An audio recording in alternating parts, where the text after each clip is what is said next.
শিক্ষার সাথে একটা জাতির উত্থান, জাতির উচ্চতায় ওঠা এর সম্পর্ক আছে। রাসূল করিম সাল্লাল্লাহু আলাইহি ওয়াসাল্লাম যে মক্কার জাহিলি একটা যুগ, একটা বর্বর যুগ, অন্ধকার যুগ, মূর্খতার যুগ, পৈশাচিকতার যুগ, যতভাবে দেখেন দেখা যাবে সব ধরনের অন্যায় অনাচার সেখানে আছে। তো এমন একটা সময়ে এসে একটা সুন্দর সোনালী জামাত, সোনালী মানব সম্প্রদায় একটা জামাত তৈরি করেছেন। এর পিছনে সবচাইতে বড় ভূমিকা রেখেছে ইলম, শিক্ষা। যদি ওয়াহির মাধ্যমে রাসূলকে ইলম না দেওয়া হতো, সাহাবায়ে কেরামকে যদি সঠিক শিক্ষা দেওয়া না হতো, তাহলে বর্বর মানুষ থেকে সোনালী আদর্শ হতে পারতেন। সোনালী মানুষ হয়েছেন যেহেতু শিক্ষা পেয়েছেন, ইলম পেয়েছেন। এই জন্য রাসূলের সিরাতের সাথে ইলমের সাথে ওতপ্রোত সম্পর্ক, খুবই কাছের সম্পর্ক। রাসূলের কথা আসলে, রিসালার কথা আসলে সেখানে শিক্ষার কথা আসবে। রাসূল করিম সাল্লাল্লাহু আলাইহি ওয়াসাল্লাম সারা জীবন বিভিন্ন ঘটনার মাধ্যমে এই কথা শিক্ষা দিয়ে গেছেন যে তোমাদের যদি উত্থান হতে হয়, তোমাদের যদি জাগরণ পেতে চাও, তোমরা যদি প্রতিষ্ঠা পেতে চাও, তোমরা যদি মাথা উঁচু করে বাঁচতে চাও, জীবন যাপন করতে চাও, তাহলে শিক্ষার বিকল্প নাই। কোরআনুল কারীমের মাঝে শিক্ষা বিষয়ে দুটি ঘটনা উল্লেখ হয়েছে। এখান থেকে স্পষ্ট বোঝা যায় যে পৃথিবীতে তারাই প্রতিষ্ঠা লাভ করবে, পৃথিবীতে তারাই স্থায়ীভাবে থাকবে, টিকে থাকবে, পৃথিবীর শাসন প্রতাপ তাদের হাতে থাকবে যাদের কাছে শিক্ষা এবং তথ্য থাকবে। যার কাছে শিক্ষা এবং তথ্য আছে সে প্রতিষ্ঠা লাভ করবে, সে ক্ষমতাধর হবে। আর যার কাছে শিক্ষা নাই, তথ্য নাই, সে পিছিয়ে থাকবে। আমরা জানি যে বর্তমান বিশ্বের মধ্যে সবচেয়ে দামি কি জিনিস? যদি এই প্রশ্ন করা হয় তাহলে হয়তো এক একজন এক উত্তর দিবে, কিন্তু গভীরভাবে দেখলে বোঝা যাবে যে বর্তমান বিশ্বের সবচাইতে দামি বিষয় হচ্ছে তথ্য, ইনফরমেশন। তথ্যকে গোপন রাখার জন্য মানুষ কোটি টাকা ব্যয় করে। তথ্য যেন ফাঁস না হয় এই জন্য সব ধরনের ব্যবস্থা রাখা হয়। আর তথ্য লিক হয়ে যাবে এই জন্য সব ধরনের সুরক্ষা আছে। একটা দেশ আর একটা দেশের উপর জয় লাভ করে, যুদ্ধে বিজয় হয়, অন্য দেশকে দখল করে, এর পিছনে বড় একটা ভূমিকা রাখে তথ্য।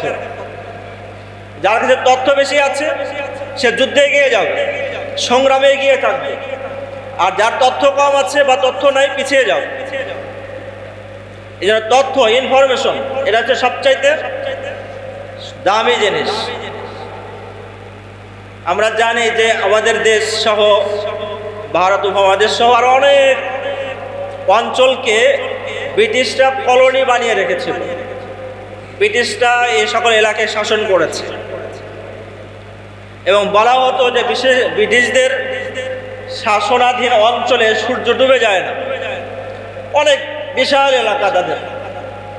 তাহলে সেই হিসাবে বর্তমান বিশ্বের পরাশক্তি, সুপার পাওয়ার হওয়ার দরকার ছিল ব্রিটেনকে। অথচ ব্রিটিশরা কিন্তু বর্তমানে সুপার পাওয়ার না, বরং আমেরিকার, ইউরোপ, আমেরিকা তারা সুপার পাওয়ার। এখানে প্রশ্ন আসে যে এত বিশাল এরিয়ার মালিক এবং শাসন করার পরেও তারা কেন সুপার পাওয়ার হলো না, এবং কেনই আমেরিকা সুপার পাওয়ার হয়ে গেল? এই প্রশ্নের উত্তরের খুবই কেন্দ্রে, খুবই সেন্ট্রালে একটা শব্দ আছে, সেটা হচ্ছে তথ্য, রিসার্চ, গবেষণা। আমেরিকার কাছে বাড়তি তথ্য ছিল, তারা নিউক্লিয়ার পাওয়ার অর্জন করেছিল। এই তথ্য, এই গবেষণা, এই টেকনোলজি তাদের কাছে থাকার কারণে তারা এগিয়ে গেছে, বিশ্বযুদ্ধে তারা এগিয়ে গেছে। তারা অন্যদের উপর নিজেদের প্রতাপ বিস্তার করতে পেরেছে। আর এই তথ্যের অভাবে ব্রিটিশরা পিছিয়ে গেছে, সেই প্রতাপ, সেই দাপট আর বিস্তার করতে পারে না।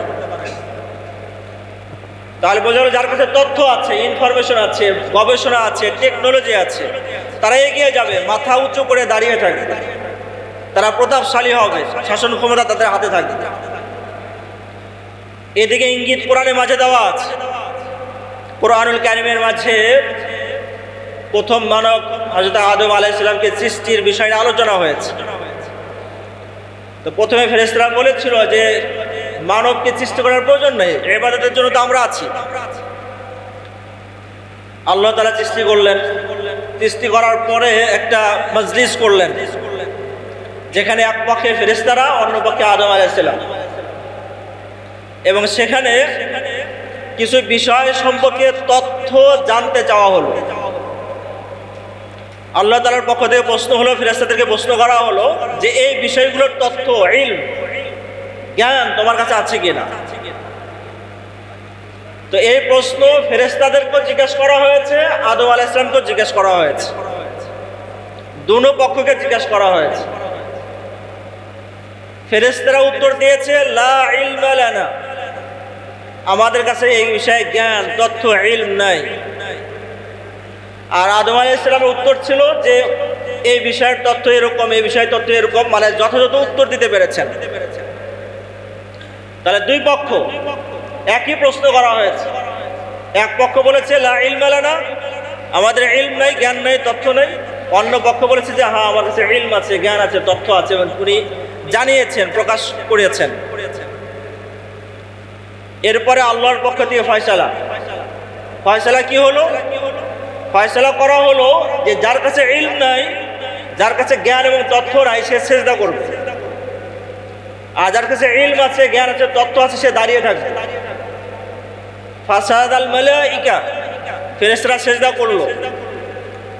এই সিজদা করার পিছনে অনেক হিকমত আছে। এর মাঝে বড় হিকমত এটা যে আল্লাহ তাআলা ইলম, জ্ঞান, তথ্যের মর্যাদা, ক্ষমতা এরা প্রকাশ করলেন। যে ইলম আছে দাঁড়িয়ে থাকবে, ইলম নাই নত হবে, ইলম আছে প্রতিষ্ঠা লাভ করবে, ইলম নাই বিলীন হয়ে যাবে। এই তথ্য এই ঘটনার মাঝে দেওয়া হয়েছে।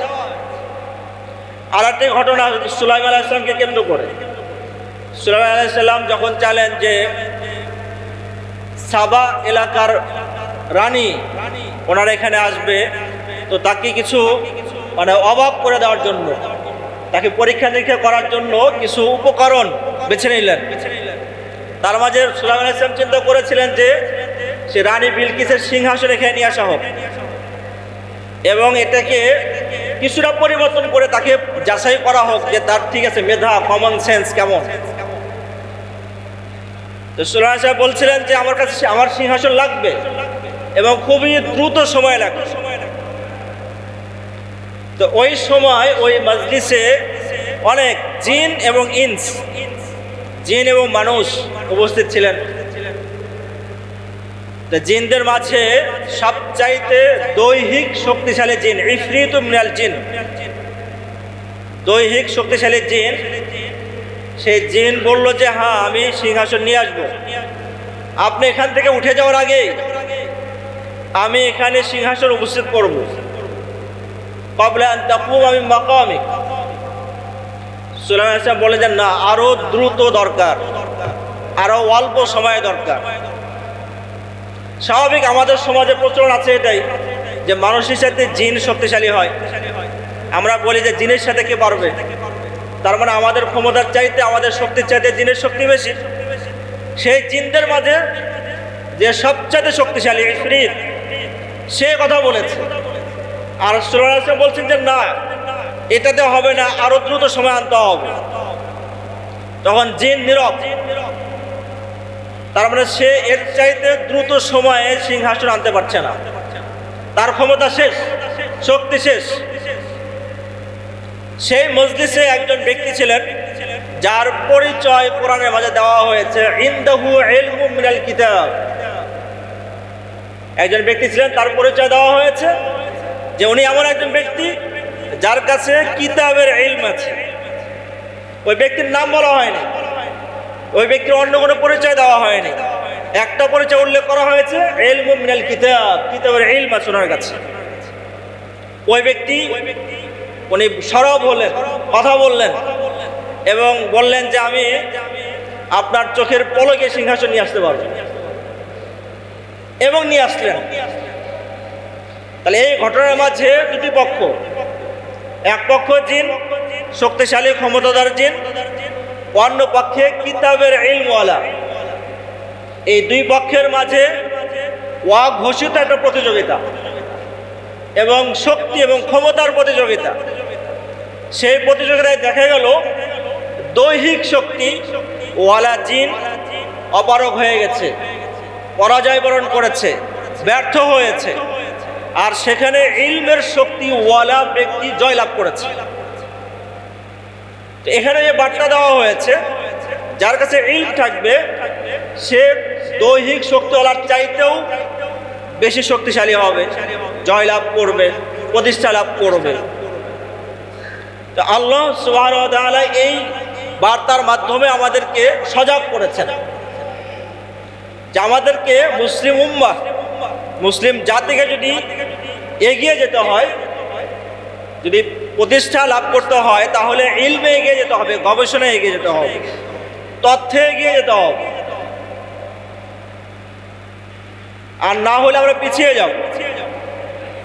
মক্কার মাঝে সবাই তো স্বাভাবিক জীবন যাপন করছিল, কিন্তু স্বাভাবিক জীবন যাপনের মাঝে রাসূল কারীম সাল্লাল্লাহু আলাইহি সাল্লাম ইকরা শিক্ষার বার্তা নিয়ে আসলেন। এবং যখন নাকি কালিমার দাওয়াত দিয়েছেন, তো কালিমার দাওয়াতটা ছিল মক্কাবাসীর কাছে নতুন। শুধু নতুনই না, বরং শ্রেষ্ঠ। অর্থাৎ সিরাতের বিভিন্ন কিতাবে অনেক সময় দেখবেন যে মক্কার যারা কাফের যারা আছে, আবু জাহাল, আবু লাহাব ইত্যাদি ইত্যাদি অনেকে আছে, তো তারা কিন্তু ওই সময় নেতৃত্বের প্রতিযোগিতায় ছিল।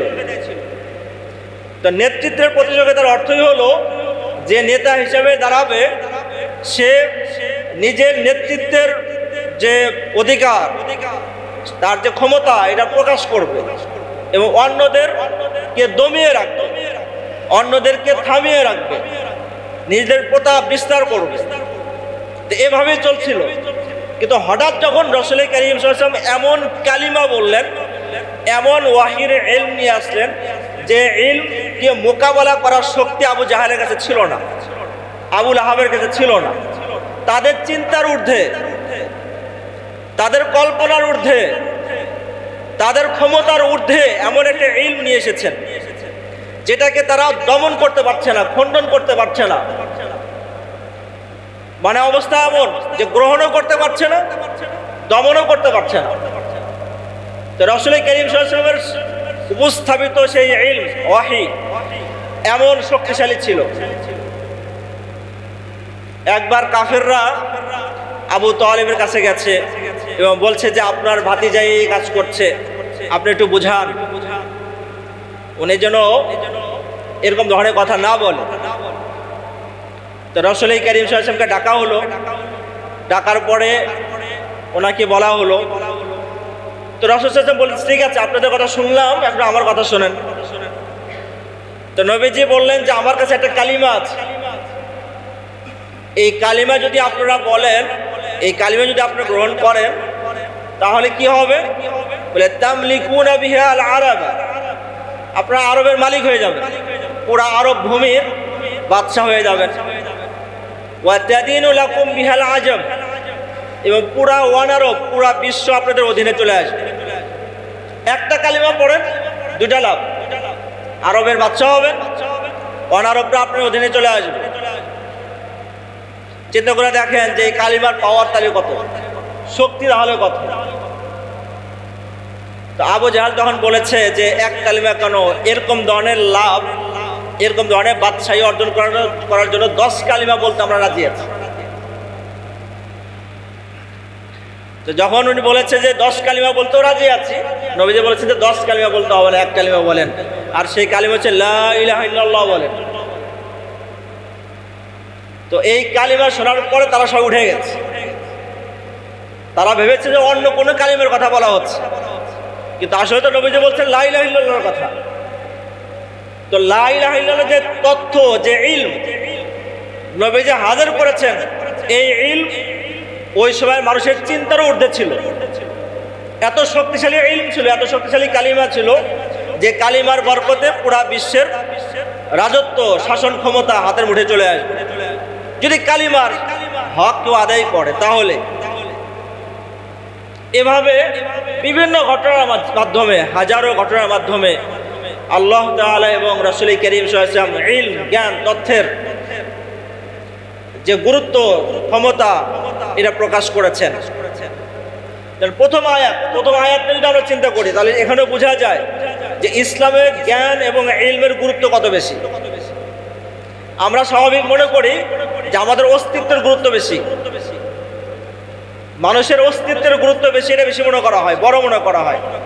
বিশেষ করে এখন বর্তমান সায়েন্স যত অগ্রসর হচ্ছে, মানুষের বডি, মানুষ নিয়ে যত বেশি গবেষণা হচ্ছে, যত বেশি অবাক করা বিষয় আরো উন্মোচিত হচ্ছে, তত বেশি এই কথা বেশি বলছে যে মানুষই গুরুত্বপূর্ণ, মানুষের মানবতাই গুরুত্বপূর্ণ, সব কিছুর কেন্দ্রে মানবিকতা হওয়া দরকার, মানুষের সব কিছুর কেন্দ্রে হওয়া দরকার। তো মানুষের অস্তিত্বকে বেশি গুরুত্ব দেয়। কিন্তু কোরআন এমন একটা কিতাব, যে কিতাবে পরিষ্কার একাধিক জায়গায় বলা হয়েছে যে মানুষের অস্তিত্বের চাইতে মানুষের জ্ঞান বড়, মানুষের অস্তিত্বের চাইতে মানুষের ইলম বড়, মানুষের অস্তিত্বের চাইতে তথ্য বড়। প্রথম ওয়াহির প্রথম আয়াতের মাঝেই এই কথার প্রকাশ করা হয়েছে। প্রথম আয়াতে কি ছিল? ইকরা, পড়ো, বিস্মি রব্বিক, তোমার রবের নামে পড়ো। এই রবের পরিচয় দেওয়া হয়েছে আল্লাযী খালাক, যে রব তোমাকে সৃষ্টি করেছে। তাহলে আয়াতের শুরুতে পড়ার কথা আর আয়াতের শেষে সৃষ্টির কথা। তার মানে আয়াত শুরু হয়েছে পড়া দিয়ে, আয়াত শেষ হয়েছে সৃষ্টি দিয়ে। তাহলে এই আয়াত থেকে এই বার্তা দেওয়া হয়েছে যে পড়া, ইলম, জ্ঞান এটা আগে থাকবে, সৃষ্টি পড়ে, আমাদের অস্তিত্ব পড়ে। আমাদের অস্তিত্ব তখনই সার্থক হবে যখন ইলম থাকবে, জ্ঞান থাকবে। সহি ইলম যদি না থাকে, শিক্ষা যদি না থাকে, তাহলে আমাদের অস্তিত্ব থাকা না থাকা বরাবর। আমরা অনেক সময় বলি না যে কারো বাচ্চা আছে, কারো ছেলে আছে, সন্তান আছে, কিন্তু কথা শোনে না, নষ্ট হয়ে গেছে। তো আমরা বলি কি যে এরকম ধরনের সন্তান থাকার চাইতে না থাকা ভালো। তো সন্তানের অস্তিত্ব আছে, জীবিত আছে, সবই আছে, কিন্তু আমাদের ভিতরে এই বোধ কাজ করছে যে এমন সন্তান থাকার চাইতে না থাকা ভালো। তাহলে কিসের অভাব?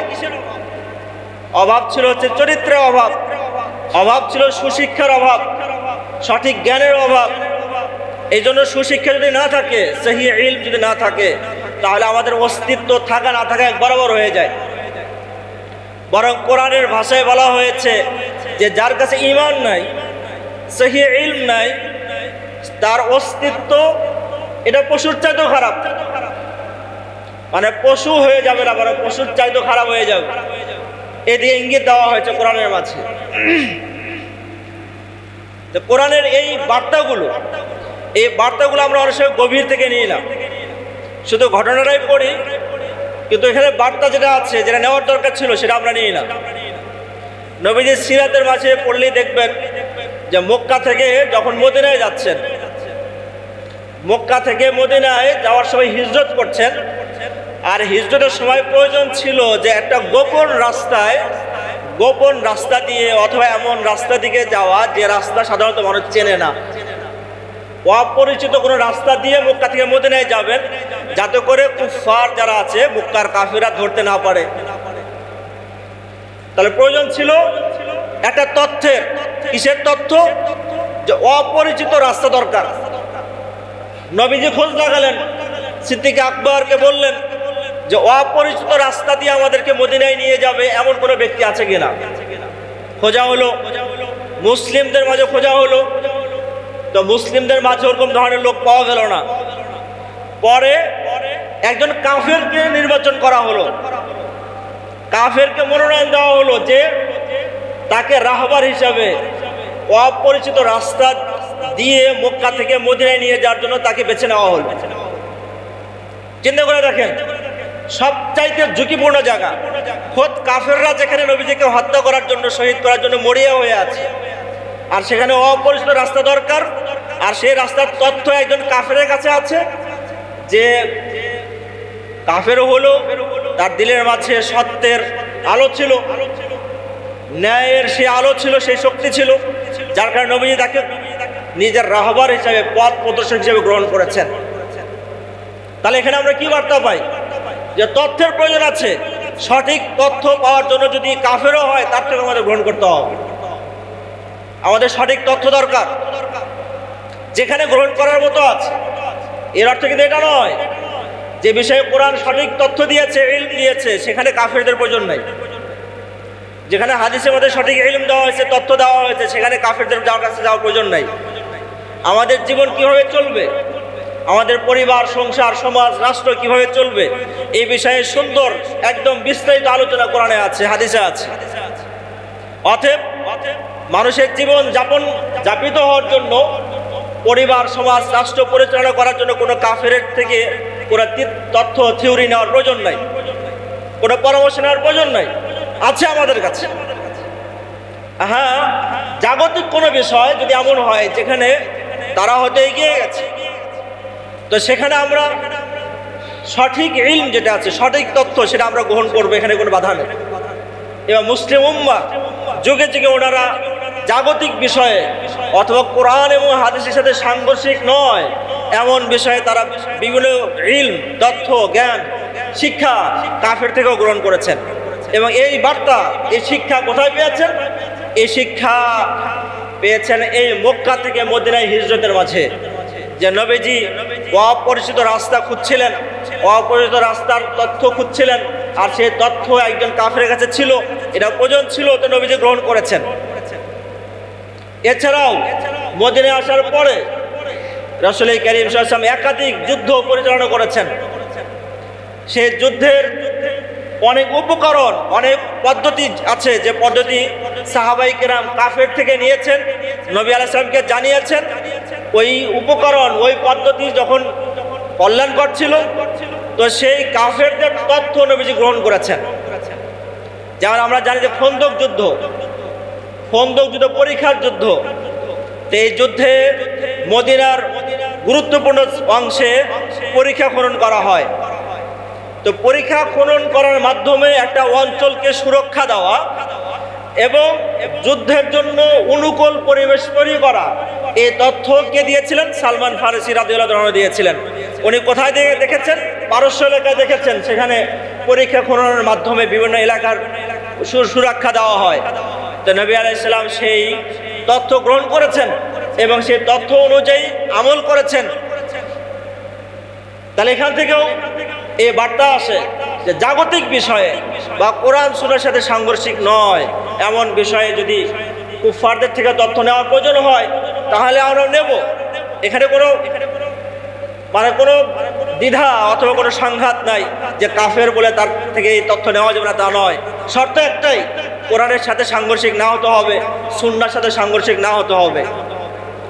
রাসূল কারীম সাল্লাল্লাহু আলাইহি ওয়াসাল্লাম ক্ষেপণাস্ত্র ব্যবহার করেছেন, ক্ষেপণাস্ত্রের তথ্য কুফফারদের থেকে নেওয়া। এরপরে মদিনার মাঝে রাসূল কারীম সাল্লাল্লাহু আলাইহি ওয়াসাল্লাম অনেক সাহাবীকে পাঠিয়েছেন বিভিন্ন এলাকায়। আমরা যারা সিরাত পড়েছি, সিরাতে মদিনার মাঝে নবী আলাইহিস সালাম যে সকল যুদ্ধ পরিচালনা করেছেন, সেই যুদ্ধগুলোকে দুই ভাগে ভাগ করা হয়। এক প্রকার যুদ্ধকে বলা হয় গাজওয়া, অন্য প্রকার যুদ্ধকে বলা হয় সারিয়া। গাজওয়া এবং সারিয়া, যে যুদ্ধে রাসূল কারীম সাল্লাল্লাহু আলাইহি ওয়াসাল্লাম নিজে অংশগ্রহণ করেছেন, সেই যুদ্ধগুলোকে সাধারণত গাজওয়া বলা হয়। আর যে যুদ্ধগুলোতে নিজে অংশগ্রহণ করেন নেই কিন্তু সাহাবাই কেরামের জামাতকে পাঠিয়েছেন, তো এই যুদ্ধগুলোকে সারিয়া বলা হয়। তো কতগুলো সারিয়া প্রেরণ করেছেন, কতগুলো সাহাবাই কেরামের জামাত প্রেরণ করেছেন, তো বিভিন্ন বক্তব্যই আছে। কোনো কোনো বক্তব্য অনুযায়ী 100-র মতো বা 100-র চেয়ে বেশি সারিয়া মদিনা থেকে প্রেরণ করা হয়েছে বিভিন্ন এলাকায়। কেন প্রেরণ করা হয়েছে? এর উদ্দেশ্যের মাঝে এ কথাও আছে যে অনেক সারিয়া, সাহাবাই কেরাম, অনেক জামাত, তাদেরকে প্রেরণ করা হয়েছে তথ্য সংগ্রহ করার জন্য, তথ্যের জন্য। বাআসাহুম আইনান, তথ্য দেখার জন্য, অবস্থা পর্যবেক্ষণ করার জন্য পাঠিয়েছেন। তাহলে মদিনায় বসে রাসূল কারীম সাল্লাল্লাহু আলাইহি ওয়াসাল্লাম সুন্দর একটা রাষ্ট্র কায়েম করেছেন, সুন্দর একটা সমাজ ব্যবস্থা উপহার দিয়েছেন। এর পিছনে কিন্তু তথ্যের খুব বড় গুরুত্বপূর্ণ ভূমিকা আছে। এবং মদিনাকে সুরক্ষা দিয়েছেন, এর পিছনে তথ্যের অনেক বড় ভূমিকা আছে। বিশাল ভূমিকা আছে। রাসূল কারীম সাল্লাল্লাহু আলাইহি সাল্লাম নিয়মিত তথ্য আদান প্রদান করতেন, নিয়মিত। খন্দক যুদ্ধের ঘটনা, যে খুব শীতকাল, অনেক শীত, এত শীত যে ঘর থেকে বের হয় অনেক কঠিন, এবং কিছুদিন পরে এমন বাতাস শুরু হয়েছে, শীত আরো বেড়ে গেছে। রাসূল কারীম সাল্লাল্লাহু আলাইহি সাল্লাম সাহাবায়ে কেরামকে জমা করে বলতেছিলেন যে তোমাদের মাঝে কেমন কি আছো, যে কাফেরদের অবস্থা পর্যবেক্ষণ করে আমাকে তথ্য জানাবে। তো সবাই, এত কনকনে শীত, আবার কাফেরদের ভিতরে যেতে হবে, সেখান থেকে তথ্য সংগ্রহ করে নিয়ে আসতে হবে, তো এটা সবাই সাহস পাচ্ছিলেন না। কিন্তু আব্দুল্লাহ ইবনে জুবায়ের রাদিয়াল্লাহু আনহু, জুবায়ের রাদিয়াল্লাহু তাআলা আনহু, উনি বললেন যে হ্যাঁ আমি রাজি আছি। তো ওনার কাজ কি ছিল? কাজ তো এটাই ছিল যে তুমি কুফফারদের কাছে যাবে, তাদের অবস্থা বর্তমানে এখন কি, সে তথ্য আমার কাছে নিয়ে আসবে। তো ইলম, তথ্য, গবেষণা, এটাকে সবসময় বড় করে দেখানো হয়েছে সর্ববিষয়। বদরের যুদ্ধে যখন মুসলমানরা ৭০ জন কয়েদিকে নিয়ে আসলো মদিনার মাঝে, এবং তাদেরকে বন্দী রাখা হলো, এবং কয়েদিদের সাথে খুব সুন্দর আচরণ করা হয়েছে। আর যখন থেকে যুদ্ধ আছে তখন থেকেই কয়েদি পাকড়াও করা, ধরে নিয়ে আসার ব্যবস্থা আছে। কিন্তু ইসলাম কয়েদির সাথে যে সুন্দর ব্যবহার করেছে, অন্য কোনো জাতি এই ব্যবহার দেখাতে পারে না। সর্ববিষয়ে খ্রিস্টান, ইহুদি, মুস্তাশরিক, প্রাচ্যবিদ, ওরিয়েন্টালিস্ট, যারা ইসলাম নিয়ে গবেষণা করে, কোরআন নিয়ে স্টাডি করে, হাদিস নিয়ে স্টাডি করে, কেন? যাতে কোরআনে ভুল ধরতে পারে, হাদিসে ভুল ধরতে পারে। মুসলমানদের ঐতিহ্য, মুসলমানদের যে লেগাছি আছে, এখান থেকে এদেরকে যেন দূরে রাখা যায়, এই জন্য তারা গবেষণা করে। তো এরকম ধরনের প্রাচ্যবিদ, ওরিয়েন্টালিস্ট, তারা স্বীকার করেছে যে মানব ইতিহাসে তো অনেক ঘটনা ঘটেছে, মানব ইতিহাসে হাজারো যুদ্ধ বিগ্রহ হয়েছে, মানব ইতিহাসে অনেক সম্প্রদায় তারা জয় লাভ করেছে, তারা বিজয় হয়েছে। কিন্তু বিজয় হওয়ার পরের ঘটনার ক্ষেত্রে যদি আমরা অ্যানালাইসিস করি, বিশ্লেষণ করি, তুলনামূলক বিশ্লেষণ করা হয়, তাহলে জয় লাভ করার পরে মুসলিম বিজয়ীরা যত সংযত থেকেছে, যত বেশি দয়ার আচরণ দেখিয়েছে, অন্য কোনো জাতি সেরকম দয়ার আচরণ দেখাতে পারে। মুসলিমরা জয় লাভ করেছে, সাথে জয় লাভ করার পরে যারা কয়েদি হয়েছে, যারা অধীনে চলে এসেছে, এদের সাথে সুন্দর আচরণ করেছে, উত্তম আচরণ করেছে, প্রতিশোধ নেয়নি। প্রতিশোধ নেওয়ার সুযোগ ছিল, প্রতিশোধ নেয়নি, ক্ষমা করেছে, সাধারণ ক্ষমা ঘোষণা করেছে।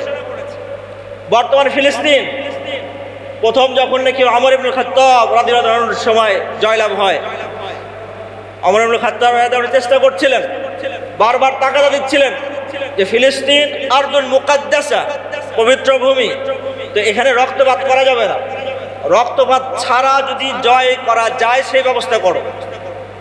তো বিভিন্নভাবে এক পর্যায়ে সেই ব্যবস্থা হলো যে সন্ধির মাধ্যমে, চুক্তির মাধ্যমে ফিলিস্তিন মুসলমানদের আওতায় চলে আসে। তো মুসলমানদের আওতায় চলে আসার পরে ওমর ইবনে খাত্তাব রাদিয়াল্লাহু আনহু সাধারণ ক্ষমা ঘোষণা করে দেন এবং বলে দেন যে আমাদের যে অধিকার আপনাদেরও একই অধিকার, একই অধিকার, কোনো পার্থক্য নাই। মানবতার সর্বোচ্চ প্রকাশ এবং বিকাশ তখন ঘটিয়েছেন। আর সেই ফিলিস্তিনে যখন আরো কয়েকশো বছর পরে খ্রিস্টানরা দখল করে, তখন লক্ষ লক্ষ মুসলমানদেরকে হত্যা করা হয়, শহীদ করা হয়। এই জন্যই অমুসলিম, মুস্তাশরিক, প্রাচ্যবিদ বলতে বাধ্য হয়েছে যে অনেক জয় লাভকারী বিজয় সম্প্রদায়কে আমরা দেখেছি, কিন্তু মুসলিমরা যত সংযত থেকেছে, সুন্দর আচরণ দেখিয়েছে, অন্য কোনো সম্প্রদায়কে আমরা ভয় দেখিনি। এর ইসলামের শিক্ষা। রাসূল কারীম সাল্লাল্লাহু আলাইহি ওয়াসাল্লাম মক্কা জয়লাভ করেন, যে মক্কার মাঝে সব ধরনের লাঞ্ছনা বঞ্চনা সহ্য করতে হয়েছে, যে মক্কার মাঝে তিরস্কার, মানসিক শারীরিক কষ্ট, যাতনা, জুলুম সহ্য করতে হয়েছে, যে মক্কার মাঝে আবু তালেব এর মাঝে কয়েদি হিসাবে জীবন যাপন করতে হয়েছে, এমন কোনো খারাপ আচরণ নাই যার সম্মুখীন হননি। সে মক্কা যখন জয় করেন এবং মক্কা জয় করার সময় সাহাবায়ে কেরাম যখন যাচ্ছিলেন, তখন কোনো কোনো সাহাবী উনি মানে ঘোষণা করতেছিলেন যে আল ইয়াউমু ইয়াউমুল মালহামা, আজকে যুদ্ধের দিন, আজকে আমরা জয়লাভ করব। মানে যুদ্ধের একটা ভাব সেখানে বিরাজ করছিল। তো রাসূল কারীম সাল্লাল্লাহু আলাইহি ওয়াসাল্লামকে যখন বলা হলো যে অমুক সাহাবী বলছেন আল ইয়াউমু ইয়াউমুল মালহামা, আজকে তো যুদ্ধের মাধ্যমে ফয়সালা হবে, আর যুদ্ধের মাধ্যমে যা হয় সেটাই হবে। তো রাসূল কারীম সাল্লাল্লাহু আলাইহি ওয়াসাল্লাম তখন বলছে যে না, পরে এটা বলো যে আল ইয়াউমু ইয়াউমুল মারহামা, আজকে দয়া দেখানোর দিন। তো যে মক্কা থেকে বিতাড়িত হয়েছেন, বের হয়েছেন, যে মক্কায় লাঞ্ছিত হয়েছেন, শারীরিক কষ্ট যাতনা সহ্য করেছেন, সেই মক্কাবাসী সংখ্যায় ছিল যে মুহাম্মদ ইবনে আব্দুল্লাহ উনি মক্কায় এসেছেন, জয়লাভ করেছেন, আজকে তো প্রতিশোধ নেবেন। যে মক্কায় সাহাবায়ে কেরামকে শুলিতে চড়ানো হয়েছে, যে মক্কায় সাহাবায়ে কেরামকে শহীদ করা হয়েছে, সে মক্কার মানুষ সংখ্যা ছিল। রাসূল কারীম সাল্লাল্লাহু আলাইহি ওয়াসাল্লাম কে জিজ্ঞাসা করা হলো যে আজকে আমাদের সাথে কি আচরণ করবেন। তো নবীজি বললেন যে তোমরা কি ধারণা করো। তো তাদের মাঝে বুদ্ধিমান যারা আছে তারা বললো যে আপনি তো কারীম ইবনুল কারীম, আপনি তো দয়াবান, অতএব দয়ার আচরণ করলেন, এটা আমরা প্রত্যাশা রাখি। তো রাসূল কারীম সাল্লাল্লাহু আলাইহি ওয়াসাল্লাম বাস্তবে দয়ার আচরণ করেছেন, শিক্ষা দিয়েছেন, মানে উত্তম চরিত্র, সবচেয়ে সুন্দর আখলাক, যেখানে প্রতিশোধ নেওয়ার সুযোগ আছে, নিজের আক্রোশ, নিজের রাগ এটাকে নিবারণ করার সুযোগ আছে, সেখানে সংযমে থেকেছেন এবং সেখানে আখলাক এবং চরিত্রের শিক্ষা দিয়েছেন এবং মুসলিম উম্মাহকে চরিত্রের দিক থেকে, আখলাকের দিক থেকে আরো উন্নত করেছেন। এরভাবেই সেদিন যদি এই চরিত্র না দেখাতেন, এই আখলাক না দেখাতেন, তাহলে হয়তো মানব জাতি এই শিক্ষা থেকে বঞ্চিত হতো যে জয়লাভ করার পরে এত সুন্দর আচরণ করা যায়। রাসূল কারীম সাল্লাল্লাহু আলাইহি ওয়াসাল্লাম এভাবে প্রতিটা জায়গায় শিক্ষার ব্যবস্থা করেছেন। তো বদরের যুদ্ধ থেকে যখন নাকি ৭০ জন কয়েদিকে ধরে নিয়ে আসা হলো এবং কয়েদিদের জন্য আলাদা কোনো জেলখানা ছিল না। জেলখানা, বর্তমান যে জেলখানা একটা সমাজের অংশ হয়ে গেছে, মদিনার মাঝে কিন্তু আলাদা কোনো জেলখানা ছিল না। তার মানে কয়েদিকে রাখতে হবে, তাদেরকে নির্যাতন করতে হবে, তাদেরকে মানসিক টর্চারিং করতে হবে এবং ইত্যাদি ইত্যাদি করতে হবে। এরকম ধরনের কনসেপ্ট, এরকম ধরনের ধারণা, চিন্তাধারা এটা ইসলামে ছিল না।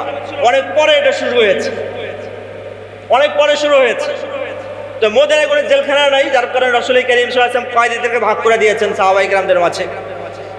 সাহাবায়ে কেরাম নিজেরা না খেয়ে কয়েদিদেরকে খাওয়াইছেন, নিজেরা না খেয়ে।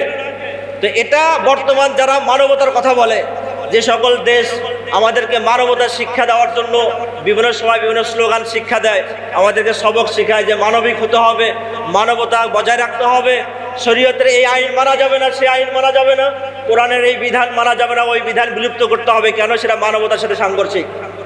তো যারা মানবতার কথা বলে তারাই হচ্ছে মানবতা বিরোধী, তারাই কয়েদির সাথে এমন আচরণ করে যেটা মানবতার সায় দেয় না।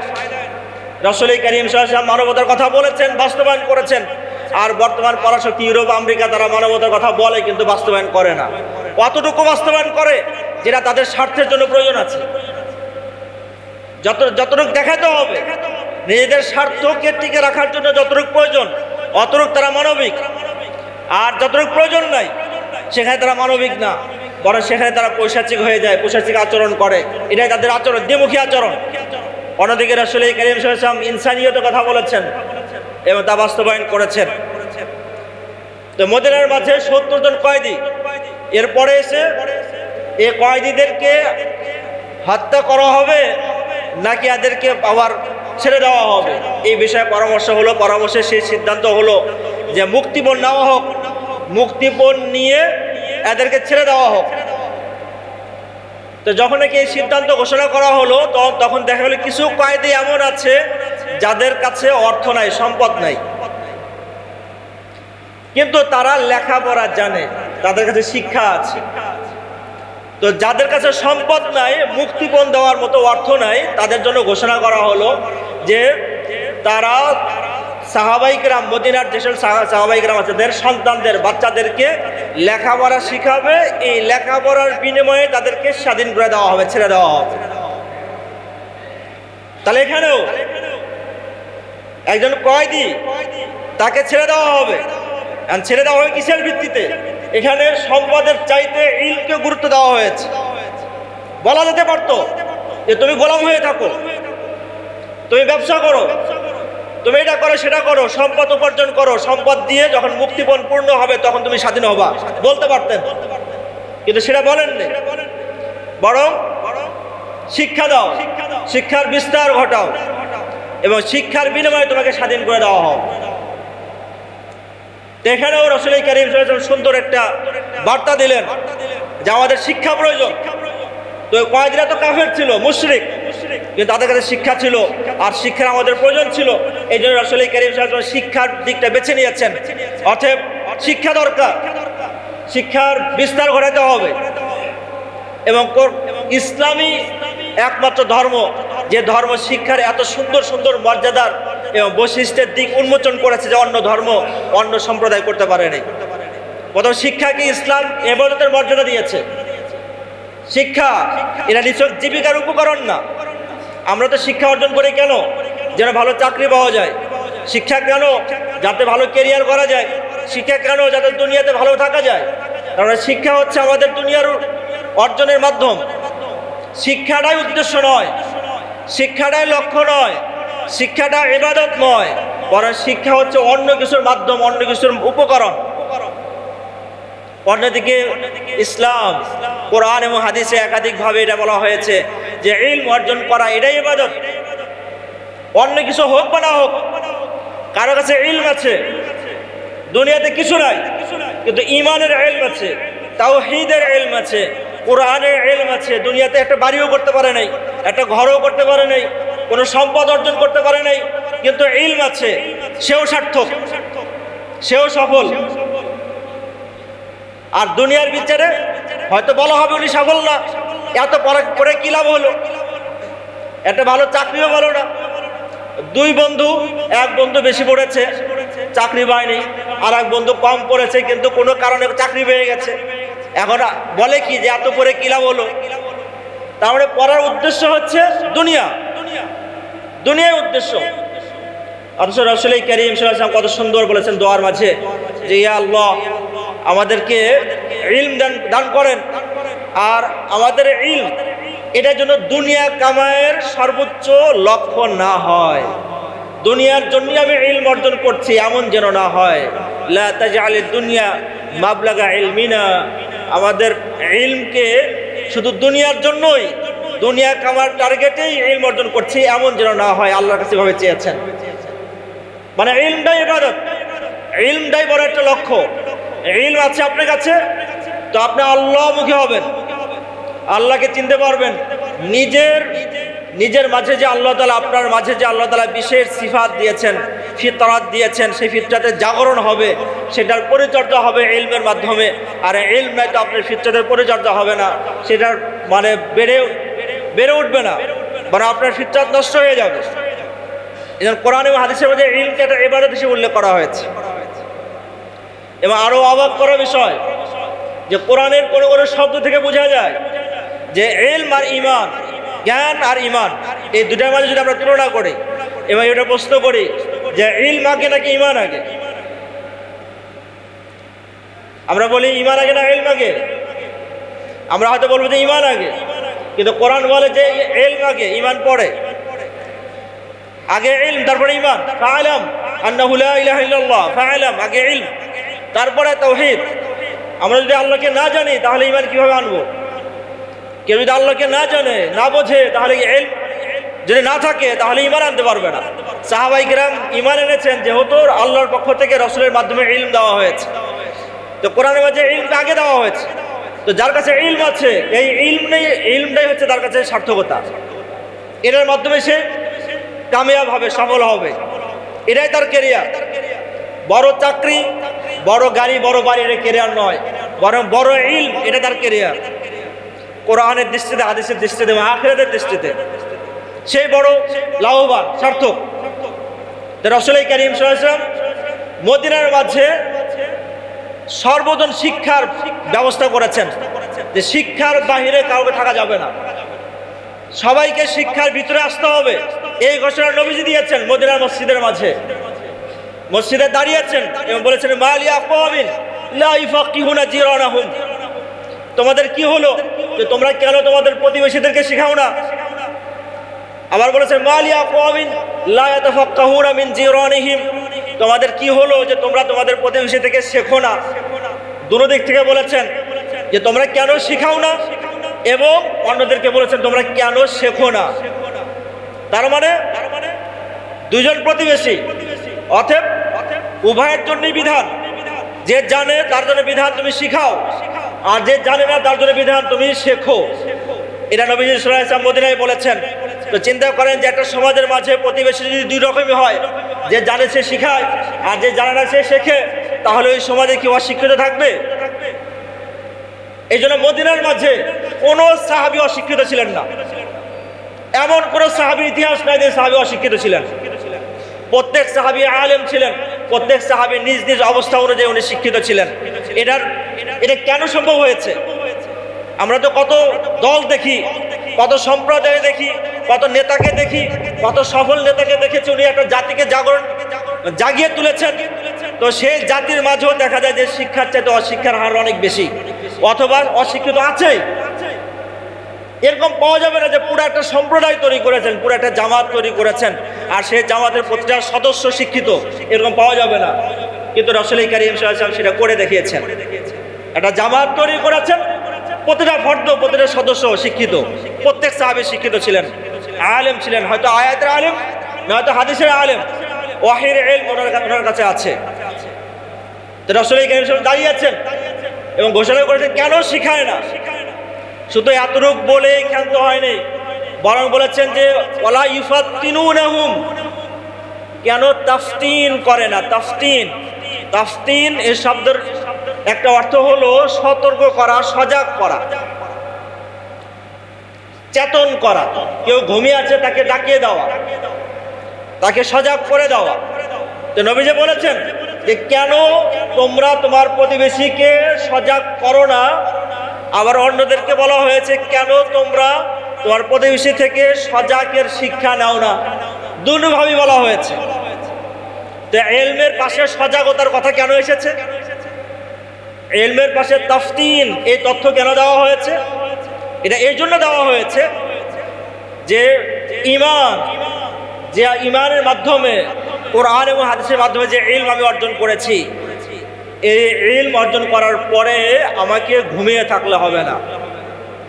তার কারণ আল্লাহ তাআলা পৃথিবীকে এমনভাবে সেট করেছেন, যেহেতু এটা পরীক্ষার জায়গা, তো এমনভাবে সেট করা হয়েছে যেখানে ভালো আছে, খারাপও আছে, উপকার আছে, অপকারও আছে, দুনো ধরনের আয়োজন পৃথিবীতে আল্লাহ তাআলা রেখেছেন। অতএব যেখানে ঈমান আছে সেখানে ঈমানের ফিতনা আছে, যেখানে আমল আছে সেখানে আমলের ফিতনা আছে, যেখানে কোরআন আছে সেখানে কোরআনকে কেন্দ্র করে অনেকে ফিতনা ছড়াচ্ছে, যেখানে হাদিস আছে সেখানে হাদিসকে কেন্দ্র করে অনেকে ফিতনা ছড়াচ্ছে। তো কোনো ব্যক্তি যদি ঈমান গ্রহণ করে ঘুমিয়ে যায় আর যদি মনে করে যে আমি তো ঈমান গ্রহণ করেছি, অতএব কাজ শেষ হয়ে গেছে, তাহলে হতে পারে, আশঙ্কা আছে যে খুবই সূক্ষ্মভাবে সে ফিতনায় জড়িত হয়ে যাবে, অথচ সে জানে না।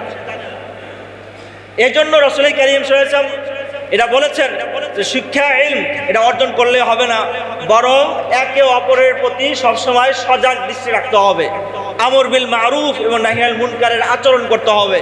তাহলে ঈমানকে টিকে রাখা যাবে, ঈমানকে সুরক্ষা দেওয়া যাবে, ঈমানকে বাঁচিয়ে রাখা যাবে। আর না হলে এমন অবস্থা হয়ে যাবে যে আমার ঈমানকে ফিতনা নষ্ট করে দিচ্ছে, তো আমি জানি না, আমার আমলকে ফিতনা নষ্ট করছে, তো আমি জানি না। তাহলে আমাদের এই বর্তমান সমাজের মাঝে যদি আমরা টিকে থাকতে চাই, তাহলে দুটো ধরনের ইলম দরকার। ঈমান সম্পর্কেও ইলম দরকার, ঈমানকে যে বিষয়গুলোকে নষ্ট করে, ঈমানের ফিতনা যে বিষয়গুলো আছে সেই বিষয়ে ইলম দরকার। যদি ইলম অর্জন না করি, শিক্ষা যদি না থাকে, তাহলে ঈমানও সুন্দরভাবে আমি অর্জন করতে পারবো না। ঈমানকে নষ্ট করে যে ফিতনা, সেই ফিতনা থেকে আমি বেঁচে থাকতে পারবো না। আর সচেতনতা কখন আসে মানুষের মাঝে? সচেতনতা তো তখনই আসে যখন তার কাছে জ্ঞান থাকে, শিক্ষা থাকে। এই জন্য কোনো ব্যক্তি কোনো রোগী যদি ডাক্তারের কাছে যায় চিকিৎসা নেওয়ার জন্য, তো ডাক্তার চিকিৎসা দেওয়ার সাথে সাথে কিছু বলে দেয় যে এই কাজ করবেন এই কাজ করবেন না, তার রোগ সম্পর্কে তাকে সচেতন করে দেয়। কেন? যাতে করে সচেতনতার মাধ্যমে তার রোগ আরও নিয়ন্ত্রণে থাকে, রোগ যেন বেড়ে না যায়। এই জন্য শুধু ঈমানের ইলমই যথেষ্ট নয়, তাওহীদের ইলমই যথেষ্ট নয়, কোরআন এবং হাদিসের এক দিক থেকে ইলম যথেষ্ট নয়, বরং ঈমান, আমল, তাওহীদ এবং কোরআনের জন্য যে বিষয় ফিতনা আছে সেই ফিতনা সম্পর্কে আমাদের জানতে হবে। আমরা জানি যে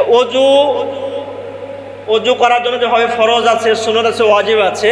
তো অজু নষ্ট হওয়ারও কারণ আছে, জানি না? আমরা আমাদের বাচ্চাদেরকে শিখাই যে অজু নষ্ট হওয়ার কারণ আছে, এই কারণে অজু নষ্ট হয়, এই কারণে অজু নষ্ট হয়। তো অজু যেভাবে নষ্ট হয়ে যায় আমাদের মনে রাখতে হবে যে ঈমানও কিন্তু নষ্ট হয়। নামাজ যেভাবে নষ্ট হয়ে যায় ঈমানও নষ্ট হয়ে যায়, রোজা যেভাবে নষ্ট হয়ে যায় ঈমানও নষ্ট হয়ে যায়, হজ যেভাবে নষ্ট হয়ে যায় ঈমানও নষ্ট হয়ে যায়।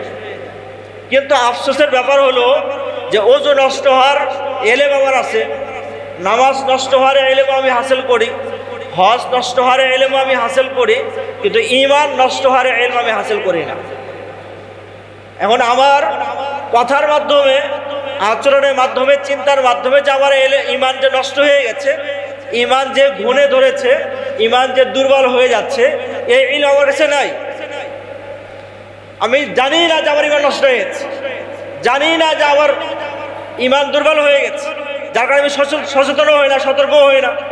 কেন? ইলমের অভাব, ইলম নাই। এর জন্য আমাদের আকাবির বুজুর্গ যারা আছেন ওনারা বলেন যে যারা বিদআত করে, বিদআত মানে কোরআন এবং হাদিসে যে বিষয়গুলো প্রমাণিত না কিন্তু তারা এটা দিন মনে করে, তো যারা বিদআত করে তাদের তওবা নসিব হয় না। কেন তওবা নসিব হয় না? এই জন্য তওবা নসিব হয় না যে যে লোক বিদআত করে সে এই কাজটা দিন মনে করেই তো করে, সে তো গুনাহ মনে করে না। যদি গুনাহ মনে করতো তাহলে তওবা করতো, যেহেতু দিন মনে করেই করে যার কারণে সে আর তওবা করে না। অথচ কাজটা বিদআত, কাজটা কোরআন সমর্থন করে না, হাদিস সমর্থন করে না, না করা উচিত ছিল। কিন্তু এটা যে কোরআন সুন্নাহর বিপক্ষে জিনিস, কোরআন সুন্নাহ সমর্থিত নয়, এই ইলম না থাকার কারণে তওবা নসিব হয় না। তো ঠিক আমার ঈমান যে নষ্ট হয়ে যাচ্ছে এই ইলম না থাকার কারণে, ঈমান নবায়ন করা, নতুন করে ঈমান আনা, ঈমানকে শক্তিশালী করা, তওবা করারও নসিব হবে না যদি ইলম না থাকে। এই জন্য রাসূল করিম সাল্লাল্লাহু আলাইহি ওয়াসাল্লাম মদিনার মাঝে ইলমকে সার্বজনীন করেছেন যে ইলমের আওতার মাঝে থাকতে হবে, ইলমের বাহিরে যাওয়া যাবে না। যেভাবে হোক, নিয়মিত হোক অনিয়মিত হোক, ফরজ ইলম অর্জন করতেই হবে। এটা সাহাবায়ে কেরাম যারা পারতেন সবসময় রাসূলের দরবারে থাকতেন, কেন? ইলমের জন্য। আর যারা বিভিন্ন কাজে ব্যস্ত ছিলেন ওনারা একটা রুটিন করে নিয়েছিলেন, এই রুটিনের মাধ্যমে ইলমের সাথে সম্পৃক্ত থাকতেন। যেন ওমর ইবনুল খাত্তাব রাদিয়াল্লাহু তাআলা আনহুর জীবনীতে ঘটনা আছে যে উনি ওনার প্রতিবেশীর সাথে একটা চুক্তি করেছেন যে যেহেতু আমাদের জীবিকা আছে, তো জীবিকার জন্য আমাদের বিভিন্ন ব্যস্ত থাকতে হয়, আবার রাসূল করিম সাল্লাল্লাহু আলাইহি ওয়াসাল্লামের খেদমতেও যেতে হবে, ইলম অর্জন করতে হবে। তো দুটাকে কিভাবে সমন্বয় করা যায়, তো দুটাকে সমন্বয় করেছেন এইভাবে যে প্রতিবেশীর সাথে চুক্তি করেছেন যে একদিন আমি রাসূলের খেদমতে সারাদিন থাকবো, আপনি জীবিকায় থাকবেন, ক্ষেত খামারে থাকবেন, অফিসে থাকবেন, কাজে থাকবেন। সারাদিন নবীজি যে ইলম দিবেন, যে আয়াত শোনাবেন, যে হাদিস শোনাবেন, যে সকল বিধান শোনাবেন, বিকালে এসে আপনাকে শোনাবো, জানিয়ে দেব। পরের দিন আমি কাজে থাকবো, জীবিকার কাজে থাকবো, আপনি রাসূলের কাছে যাবেন এবং সারাদিন থাকবেন। এভাবে পালাক্রমে ওনারা একটা সিস্টেম করেছেন, রুটিন করেছেন। তো এই রুটিন কেন করেছেন? যেহেতু ওনাদের চেতনায়, ওনাদের রক্তে মাংসে মিশে গেছে যে দুনিয়াতে ব্যস্ত হলে, সুন্দরভাবে যদি দুনিয়াতে আমরা প্রতিষ্ঠা লাভ করতে চাই, আমাদের জীবন যদি উন্নত হোক, এটা যদি আমরা চাই, আমাদের সমাজকে যদি বিনির্মাণ করতে চাই, তাহলে ইলমের কোনো বিকল্প নাই। অতএব সবসময় আমি জীবিকার মাঝে থাকলাম, অফিসে আছি, ব্যবসাতেই আছি, কিন্তু দ্বীনি ইলম নাই, তাহলে আমার ঈমান আমল আশঙ্কার মাঝে আছে, আশঙ্কা আছে, হতে পারে নষ্ট হয়ে যাচ্ছে, আমি জানি না। এই জন্য এখানে আবেদন থাকবে যে রাসূল করিম সাল্লাল্লাহু আলাইহি ওয়াসাল্লাম যে মদিনার মাঝে ইলম শিক্ষা এর জন্য যে একটা পরিবেশ তৈরি করেছেন, আজও যদি মুসলিম উম্মাহ সেই পরিবেশ তৈরি করতে পারে তাহলে মুসলিম উম্মাহর পুনর্জাগরণ হবে। মুসলমানরা তো 1000 বছর পুরা বিশ্বকে শাসন করেছে, কিন্তু মুসলমানরা আবার বিভিন্ন অবক্ষয়ের শিকার হয়েছে। এই অবক্ষয়ের শিকার হওয়ার কারণে তারা ইলম শিক্ষা জ্ঞান তথ্য টেকনোলজি গবেষণায় পিছিয়ে গেছে, অন্যদিকে ইউরোপ আমেরিকা গবেষণায় এগিয়ে গেছে। ফলাফল কি হচ্ছে? এই যে মুসলমানরা বিভিন্ন জায়গাতে নির্যাতিত হচ্ছে, মুসলমানদেরকে বিভিন্নভাবে নিষ্পেষণ করা হচ্ছে, এবং কিভাবে করা হচ্ছে? বিভিন্ন ধরনের টেকনোলজি প্রযুক্তির মাধ্যমে করা হচ্ছে। আর সেই প্রযুক্তির কষাঘাতে আমরা নিষ্পেষিত হচ্ছি। আমরা পাল্টা প্রযুক্তি সেভাবে আমরা উদ্ভাবন করতে পারছি না। কেন পারছি না? আমাদের গবেষণার অভাব আছে, আমাদের রিসার্চের অভাব আছে। অতএব মুসলিম উম্মাহকে আবার জাগরণ চাইতে হলে, আবার যদি চায় যে আমরা এগিয়ে যাব, প্রতিষ্ঠা লাভ করব, বিশ্বের শাসনের ক্ষমতা আমরা হাতে নেব, তাহলে আমাদেরকে আবার ইলমে এগিয়ে যেতে হবে। কোরআন এবং হাদিসের ইলম এর বিস্তার ঘটাতে হবে। ইলম শিক্ষার বাইরে কাউকে থাকা যাবে না। এবং ওমর ইবনে খাত্তাব রাদিয়াল্লাহু আনহুর যে চেতনা, এই চেতনা আমাদের ধারণ করতে হবে। যে কাজই থাকে না কেন, যে কাজই থাকে না কেন, সব কাজের ফাঁকেও আমাকে দ্বীনি ইলম অর্জন করতে হবে। এমনকি ইমাম আবু হানিফা রাহিমাহুল্লাহ সুন্দর বলেছেন যে একজন আলেম, একজন ফকিহ মুজতাহিদ, উনি কাজী হয়েছেন, বিচারক হয়েছেন, জাজ হয়েছেন। তো এই বিচারক সম্পর্কে আবু হানিফা রাহিমাহুল্লাহ বলেছেন যে ওনাদের একটা রুটিন হওয়া দরকার, শিডিউল হওয়া দরকার। কিরকম? যে 1 বছর উনি বিচারক হিসেবে থাকবেন, আবার 1 বছর পরে কিছুদিন উনি ইলম অর্জন করবেন। ওনার জন্য ইলম অর্জন করা দরকার। তার কারণ হলো লম্বা সময়, দীর্ঘ সময় যদি বিচার কাজে থাকে, তাহলে কোরআন এবং হাদিসের অন্য অন্য বিষয় সম্পর্কে তার আস্তে আস্তে ঝাপসা হয়ে যাবে। ওই বিষয়গুলি স্পষ্ট থাকবে না। তার ঈমান, তার আমল সুন্দর করার জন্য, তার তাকওয়া নৈতিকতা সুন্দর করার জন্য, কোরআনের সামগ্রিকতা হাদিসের সামগ্রিকতা বিষয়গুলো মাথায় নিয়ে আসার জন্য যে উপস্থিত ইলম দরকার, সে বিষয়টা উপস্থিত থাকবে না, আস্তে আস্তে ভুলে যাবে। যার কারণে ফকিহ দ্বীনি বিষয়ে, শরঈ বিষয়ে উনি বিচার করছেন, তো ওনারও ইলমের জন্য ফারেগ হওয়া দরকার। তো ইমাম আবু হানিফা রাহিমাহুল্লাহ একজন ফকিহ, দ্বীনি শরঈ বিষয়ে উনি বিচার করছেন। ওনাকে যদি বলেন যে আপনাকে ফারেগ হতে হবে, ইলম অর্জন করতে হবে, তাহলে আমরা যারা ব্যবসায় আছি অথবা জাগতিক কোনো ইলমে আছি, জাগতিক কোনো শিক্ষায় আছি, তাহলে আমাদেরকে ফারেগ হতে হবে না? আমাদেরকে তো আরো বেশি ফারেগ হতে হবে। প্রকৃত ইলম যেটা ইলমুল ওয়াহী, কোরআন এবং হাদিসের ইলম, সেটা অর্জন করার জন্য আসতে হবে। এবং এখানে কোরআনের একটা অনন্যতা আছে। সাধারণত আমরা শিক্ষায় আলো মনে করি, শিক্ষার মধ্যে বিভাজন করি না। শিক্ষা মানে আলো এভাবে বলতে থাকি, কিন্তু কোরআন এবং হাদিসের শিক্ষা হলো যে ওনারা ইলমকে ভাগ করেছেন, শিক্ষাকে ভাগ করেছেন উপকারী এবং অপকারী, ইলমে নাফি এবং ইলমে গায়রে নাফি, এই ভাগ করেছেন। এটা কিন্তু ইসলামের খুব সুন্দর একটা দিক। যে কোনো শিক্ষাই উপকারী হবে না, যে কোনো শিক্ষাই উদ্দেশ্য হতে পারে না। এই জন্য রাসূল করিম সাল্লাল্লাহু আলাইহি ওয়াসাল্লাম দোয়া করেছেন, আল্লাহুম্মা ইন্নী আসআলুকা ইলমান নাফিআ, হে আল্লাহ আমরা ইলম চাই। কোন ইলম? ওই ইলম যেটা উপকারী, যেটা আমার কল্যাণে আসে, যেটা আমার পরিবারের কল্যাণে আসে, যেটা সমাজের কল্যাণে আসে, যেটা রাষ্ট্রের কল্যাণে আসে, সেই ইলম চাই। আর পরেই বলেছেন আউযু বিকা মিন ইলমিন লা ইয়ানফা, এমন ইলম থেকে আমি পানা চাই যে ইলম উপকার দেয় না, যে ইলমে কোনো উপকার নাই বরং অপকার আছে, সেই ইলম থেকে আমি পানা চাই। তাহলে যে কোনো শিক্ষাই ইসলাম সমর্থন করে না, বরং ওই ইলমকে সমর্থন করে যেখানে উপকার আছে। আপনি চিন্তা করে দেখেন যে বর্তমানে শিক্ষার নামে এমন অনেক বিষয় আছে যে বিষয় আসলে মানুষের খুব বেশি উপকার নাই। শুধু বিনোদনের জন্যই মানুষ নতুন নতুন ট্যালেন্ট, নতুন নতুন প্রতিভার অন্বেষণ করছে, শুধু বিনোদনের জন্য, আর অন্য কোনো উপকার নাই, কল্যাণ নাই। এক ইসলামী ইতিহাসে আছে এক খলিফা, ওনার কাছে একজন ব্যক্তি এসেছে। ওই ব্যক্তি আসার পরে বললেন যে আমার কাছে একটা প্রতিভা আছে, ট্যালেন্ট আছে। কি প্রতিভা আছে? তিনি বলেছেন যে আপনি 100 সুই এভাবে সুন্দরভাবে গেড়ে দিবেন, আর সুইয়ের যে ছিদ্র আছে সবগুলো ছিদ্র এক বরাবর হতে হবে। তো সবগুলো ছিদ্র এক বরাবর করে 100 সুই আপনি এভাবে রাখবেন সারিবদ্ধভাবে। আমি আর একটা সুই এমনভাবে মানে ছিঁড়ে দেব যে ওই সুই প্রত্যেকটা সুইয়ের ছিদ্র দিয়ে ঢুকে অন্য দিকে বের হয়ে আসবে। তো বিশাল বড় একটা ট্যালেন্টের ব্যাপার, এবং সেটা দেখাচ্ছে। দেখানোর পরে ওই বাচ্চা খুশি হয়ে গেছে, খুশি হয়ে বলছেন যে ওনাকে 100 বা 500 দিরহাম কি পুরস্কার দাও, আর 100টা ব্যত্রাঘাত করো। পুরস্কার দাও 100 দিরহাম, আর 100টা ব্যত্রাঘাত করো। কেন? বলে সে যেহেতু একটা প্রতিভা নিয়ে কাজ করেছে, এই জন্য তাকে পুরস্কার দেওয়া হলো। আর তার প্রতিভা যেহেতু মানুষের কোনো কাজে আসলো না, অতএব তাকে ব্যত্রাঘাত করা হলো। সে যদি চেষ্টা করতো তাহলে মানুষের কল্যাণমূলক কোনো কাজ করতে পারতো, কিন্তু কল্যাণমূলক কোনো কাজ না করে এমন একটা কাজ করেছে যেখানে মানুষের কোনো কল্যাণ নেই। অবশ্য দেখবেন বর্তমানে বিশ্বের সবচেয়ে বেশি টাকা খরচ হচ্ছে, সবচেয়ে বড় বাজেট খরচ হচ্ছে বিনোদন সেক্টরে। আর বিনোদন সেক্টরে এমন এমন কাজ হচ্ছে যে কাজ আসলে মানুষের সমাজের কোনো কল্যাণ নেই, পরিবারের কোনো কল্যাণ নেই, বরং অকল্যাণ আছে। মানুষকে ক্ষতি করছে, মানুষের ঈমানকে নষ্ট করছে, পরিবার নষ্ট হচ্ছে, সমাজ নষ্ট হচ্ছে, রাষ্ট্র নষ্ট হচ্ছে। এই জন্য যে কোনো প্রতিভাকে রাসূল সমর্থন করেন না, কোরআন হাদিস সমর্থন করে না। ওই প্রতিভা সমর্থিত যেখানে কল্যাণ আছে, ওই ইলম সমর্থিত যেখানে কল্যাণ আছে, যেখানে কল্যাণ নাই বরং অপকার আছে, ক্ষতি আছে, এটা ইসলাম পছন্দ করে না। ইসলামের অনন্য দিক এটা যে শিক্ষার মধ্যে বিভাজন করেছে।